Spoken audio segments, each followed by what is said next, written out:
സ്ലീവാണ് cut ചെയ്യാൻ പോകുന്നത്. നമ്മൾ പഫ് സ്ലീവാണ് തയ്ക്കാൻ പോകുന്നത്. നമുക്ക് തുണി മടക്കുന്നത് എങ്ങനെയാണെന്ന് നോക്കാം. ആദ്യം ഈ തുണി ഇങ്ങനെ രണ്ടായിട്ടൊന്ന് മടക്കുക. എന്നിട്ട് ഇതിനെ ഒന്നുകൂടെ മടക്കുക. നമുക്കിനി അളവുകൾ അടയാളപ്പെടുത്താം. ആദ്യം നീളം അടയാളപ്പെടുത്താം. എനിക്ക് വേണ്ടത് 10 ഇഞ്ചാണ്. അതിൻ്റെ കൂടെ ഞാനിപ്പം 1.5 ഇഞ്ച് തയ്യൽ തുമ്പോടെ ചേർത്ത് 11.5 ഇഞ്ചിൽ ഇവിടെ അടയാളപ്പെടുത്തി. പഫ് സ്ലീവ് തയ്ക്കുന്നതുകൊണ്ട് നമുക്ക് ആദ്യം ഒരു 3 ഇഞ്ച് ഇങ്ങോട്ട് മാർക്ക് ചെയ്യാം. അത് കഴിഞ്ഞിട്ട് വേണം നമ്മുടെ കറക്റ്റ് വണ്ണം അടയാളപ്പെടുത്താൻ. എൻ്റെ കറക്റ്റ് വണ്ണം 4 ഇഞ്ചാണ്. അതിൻ്റെ കൂടെ ഞാൻ 1.5 ഇഞ്ച് തയ്യൽ തുമ്പോടെ ചേർത്ത് 5.5 ഇഞ്ചാക്കി.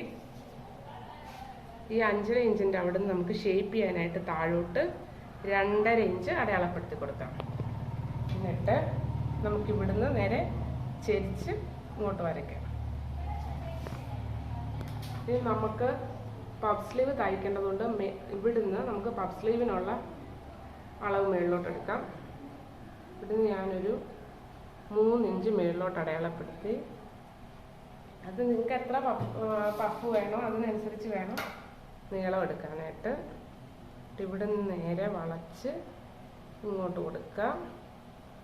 ഇവിടുന്ന് ഷേപ്പ് ചെയ്ത് നോക്കാം.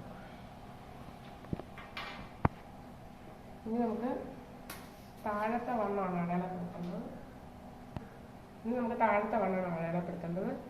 എനിക്ക് താഴത്തെ വണ്ണം 4 ഇഞ്ചാണ്. അതിൻ്റെ കൂടെ 2 ഇഞ്ച് തയ്യൽ തുമ്പൂടെ ചേർത്തു. നമുക്കിത് ഇവിടെ നിന്ന് വരച്ചു കൊടുക്കാം.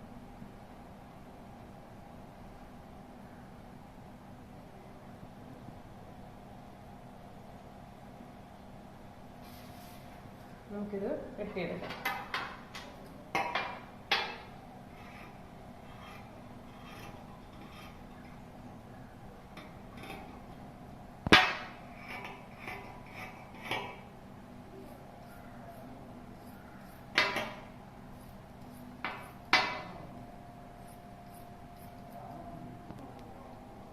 നമ്മുടെ സ്ലീവ് കട്ട് ചെയ്ത് കഴിഞ്ഞു.